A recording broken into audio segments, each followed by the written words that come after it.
अस्सलाम वालेकुम जी। मैं मोहम्मद अफजल। साड़ा यूट्यूब चैनल है पिंडू जट जैसा चैनल तो नवा आया, जल्दी जल्दी करो सब्सक्राइब। अज तुहानू भेजिए नवा व्लॉग जेड़ा फनी अदाकार है, फनी अदाकार नूर नज़ीर है। मतलब नूर नज़ीर ओ इन्ने अब्बू को आंदा पिया ना, तेरे अब्बू को आंदा पिया जी। साडी कोल चक 44 च आंदा पिया ओ जावना को अग्गा जावना तो साका मिली वनी है। हां ओ दी आई तंदरा मुलाकात करे सी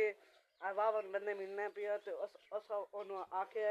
ਉਹ ਸਕੇ यार मेरे को टाइम कोई नहीं, मैं किसी जानदा पे गया बात इन्हें प्योर काफ़ी बेली हैं पहला सारे ते इन्हें प्योर मेरे प्योर सारे काफ़ी बेली हैं ना ते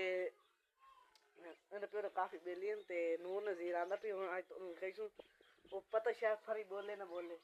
आज तो ना सारे ना मिले सो और ना तना मिला दे सी चलो भी 5 मिनट का यहाँ ना भी बस ना आया वाला है उन्होंने कॉल की थी 46 किलो आया वाला 46 किलो आया वाला ते हुन तारू ओदी वीडियो भी खेसी हां तुस साडे YouTube चैनल नु करना सब्सक्राइब ते तानू उंदी खेसू उन मिले सो तानू उंदे नाल वेख जरूर इंशाल्लाह अस काम